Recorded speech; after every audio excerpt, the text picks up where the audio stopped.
สบายดีเนาะมื้อนี้ก็สิมาเล่นเกมให้เบิ่งนะทุกคนเอาก็เข้าเกมมาเลยนะทุกคนเข้ามาในโซนเมื่อก่อนก็สิเป็นแนวนี้นะทุกคนขี่เครื่องบินเนาะก็จะขี่เครื่องบินมาเจอโดเนี่ยจังหวะนี้ก็เจอโดแล้วก็หาแวะเบิ่งผู้สาวเนาะนี่ก็มาถึงเครื่องบินแล้วเนาะกำลัง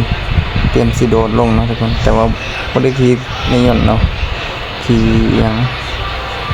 หิมะเนาะตัวหนีบเนาะหาบนลงก่อนนะทุกคนก็สิลงวงผาเนาะจังหวะนี้ขี่หิมะมาเรื่อยๆเนาะทุกคนมอสิถึงกำลังสิถึงเด็กเริ่มสิโดดลงเลยเนาะจะโดดลงเลยจังหวะนี้ก็ได้ลงมาเนาะขี่ไปก็สิมีคนลงหลายอยู่เนาะทุกคน2 ตีเนาะทุกคน2-3 ตีเลยเนาะ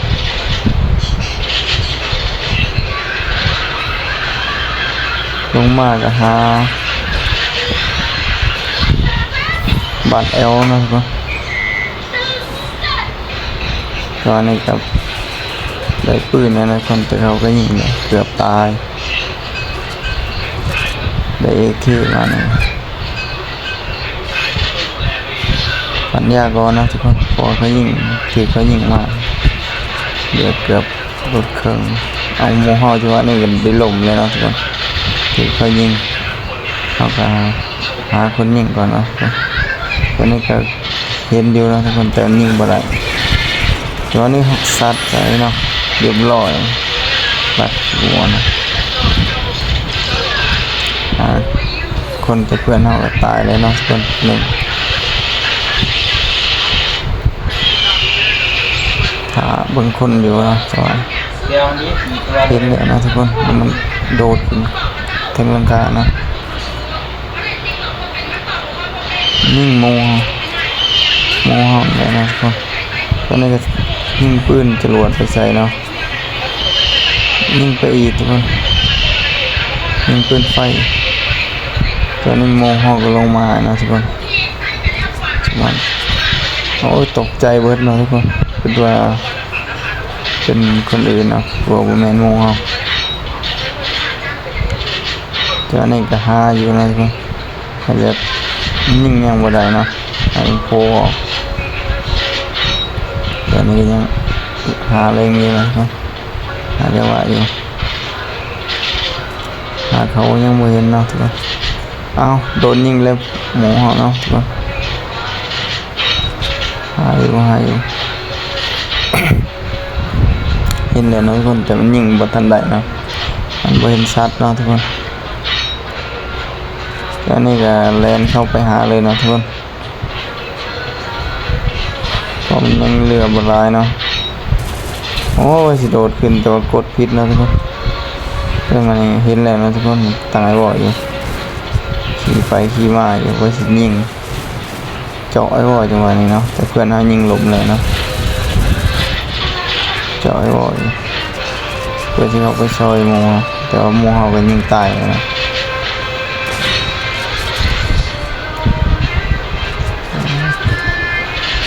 ปืนมันรันเนาะเอาXM8นะจังหวะนี้เลยเปลี่ยนปืนนะจะเป็นเลเวล3เนาะทุกคน XM8เลเวล3ยังไม่ถึงเลเวล7เท่านั้นเนาะตอนนี้ก็เห็นพามัดเลยเปลี่ยนเอาพามัดนะทุกคนแบบมักยิงพามัดเลยนะไปเก็บเหรียญไปเรื่อยๆเน้นของอัพทุกคน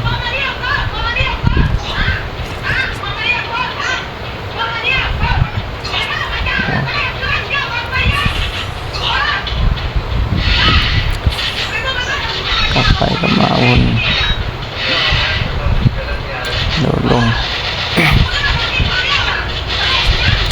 เก็บซุกของเก่าเอง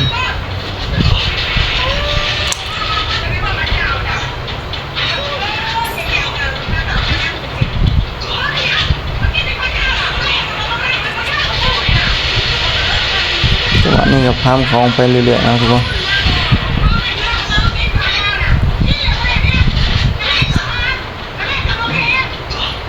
เป็นว่าคนเนาะทุกคน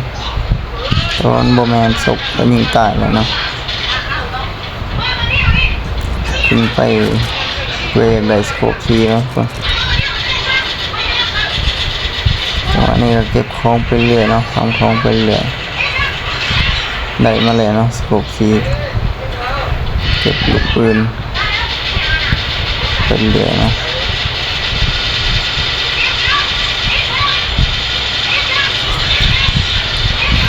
โดดลงเรียนก็มีอยู่1,500เนาะทุกคน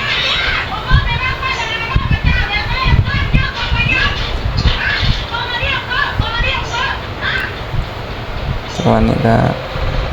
เข้ามาในตู้นะทุกคนเข้ามาในตู้นะซื้อเก็บเสียงกับของอัพเนาะทุกคน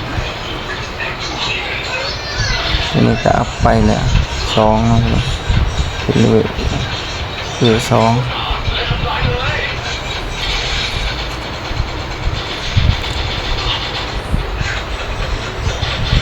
เก็บของยังไม่ทันพอนะทุกคนเก็บไปเรื่อยๆนะทุกคนหาภาพของไปเรื่อยๆเบิ่ง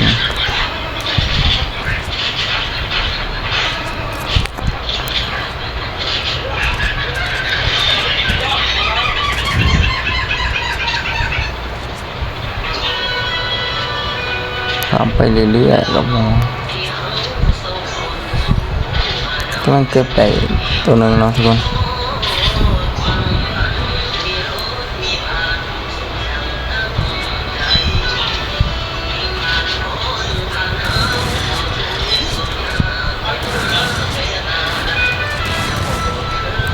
ปืนลั่นนิดหน่อย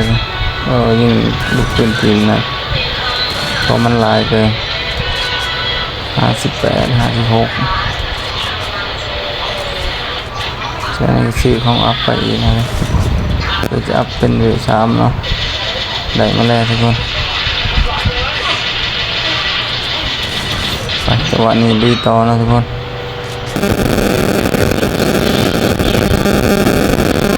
ลุยต่อนี่ก็จังหวะนี้ก็ให้เพื่อนไปก่อนเนาะดีดไปห้องดูดาวเนาะดีดไปเลยทุกคนดีดมาถึงกระหมอกกับวงบีบเลยเนาะทุกคนเข้ามาครับคนดูเนาะแต่พอเห็นเนาะเขาไปหมดเลยทำของไปเรื่อยๆคนนะ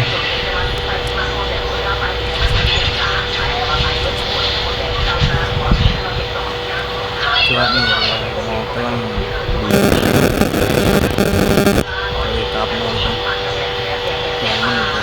กำลังหัวเนาะเป็น3เลยพันยามาพันยาของมันเป็นที่ถึงที่ดีนะครับถึงมาเลยดีไปดีมากของเรานะเก็บของเดินมาหนึ่งแล้วหนูเห็นคนสตาร์ทไปนะคือเพื่อนที่มันตายอยู่นี่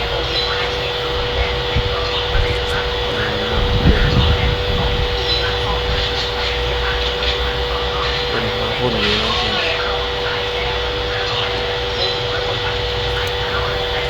เรียนลงมาหน่อยแต่ตัวนี้จะเป็นคนดีสไลเดอร์เลยหนึ่งเดี๋ยวทีนี้ต้องหลบเป็นคนสตาร์ทไปตรงมาแต่ตัวเองจะตายนะครับสร้างตัวนี้ในวันที่มาถึงมาเดินออกมาเลยนะมึงจะเป็นใครมาจากไหนกูไม่สนใจพันยาก่อนเนาะทุกคนมันยิงเอา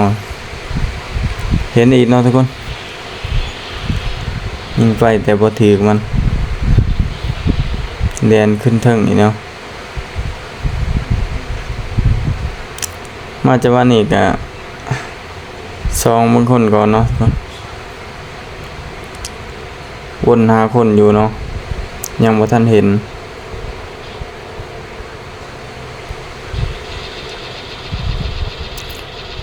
วนไปวนมาอยู่นี่เนาะยังบ่เห็นเถื่อเนาะทุกคน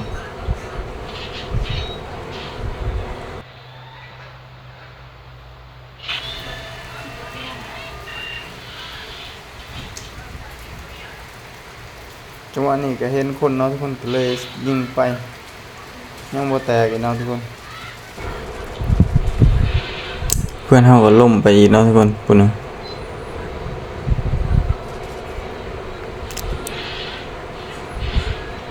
วนหาอยู่เนาะทุกคนยังบ่เห็นจังหวะนี้ก็แล่นลงเนาะเพื่อนเฮาก็ยิง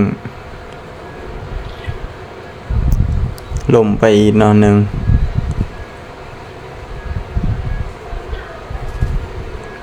จังหวะนี้ก็แล่นไป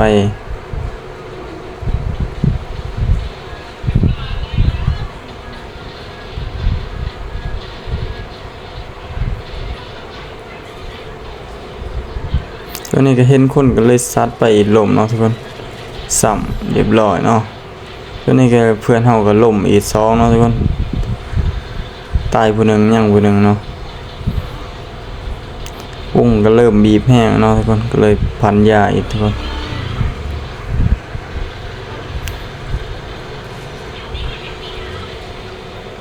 ช่วงนี้ก็มาหาตู่เนาะเพื่อสิสุกโมเนาะทุกคน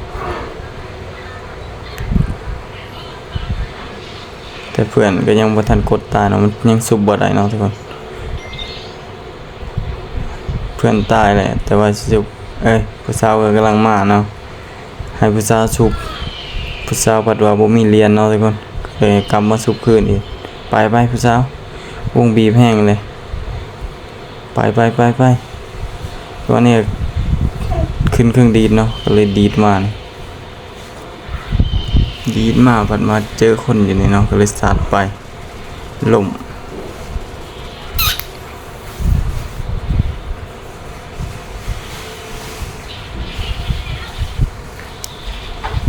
เห็นคนอีกเนาะทุกคนจังหวะนี้ก็เลยสาดไปล่มเนาะทุกคนหลังจากที่เฮายิงลมแล้วเฮาก็เริ่มใช้สกิลแลนเข้ามาว่าสิมาซ้ำแต่ว่าเขายิงรัดคิวไปแล้วเนาะทุกคนเก็บของไปเรื่อยเนาะทุกคนตอนนี้ก็เพื่อนเฮาก็ถือยิงเนาะทุกคนเห็นเดินนะตอนนี้ก็โผล่หัวอยู่มันยิงปืนไฟเขาบอกกำลังยิงเสียงมันดังแล้วก็ออกไปกับ เจ้านี่เห็นคนก็เลยสตาร์ทไปเนาะทุกคนวงก็กำลังบีบเนาะทุกคนก็เลยพันยาเจ้านี่ก็เห็นอีสตาร์ทไปแต่มันยังไม่ตายเนาะก็เลยเข้าวง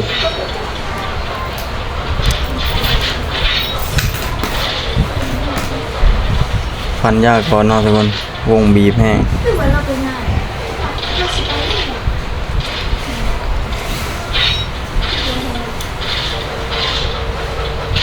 วันนี้ก็ระเบิดโยนใส่เนาะทุกคนระเบิดเป็นระเบิด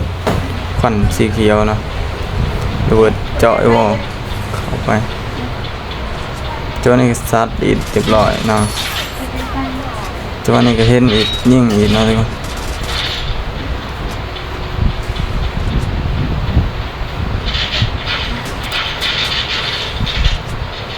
เจ้านี่ก็พันอับเกาะก่อนเนาะวนหาคนอยู่เนาะทุกคน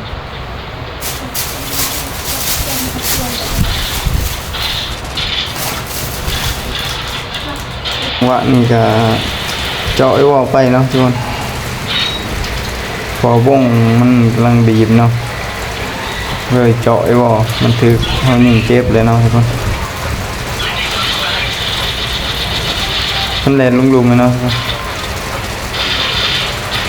เจาะเข้าไปเนาะทุกคนจังหวะนี้เฮาก็ใส่สกิลแลนเข้ามาเนาะนุ่นระเบิดใส่เนาะนุ่นใส่อีกเจ้านี่ก็เห็นคนแลนเขามาเนาะเฮาก็ซัดไปยังบ่ตายเถื่อเนาะทุกคนตอนนี้ก็เห็นคนกระโดดลงมาเนาะเฮาก็ยังบ่แตกเนาะทุกคน โอ้ยสัตว์เอ้ยใครมาเล่นกับกูอย่างนี้วะอย่าให้กูรู้นะว่าอย่าเอาให้ตายเลย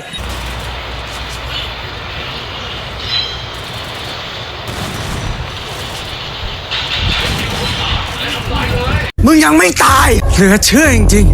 ๆนี่ขนาดยมพบาลยังล้างมึงไว้ไม่อยู่ มาเบิ่งกันบ่เฮาก็จบคลิปสำนี้เนาะทุกคนได้อันดับ3เนาะทุกคน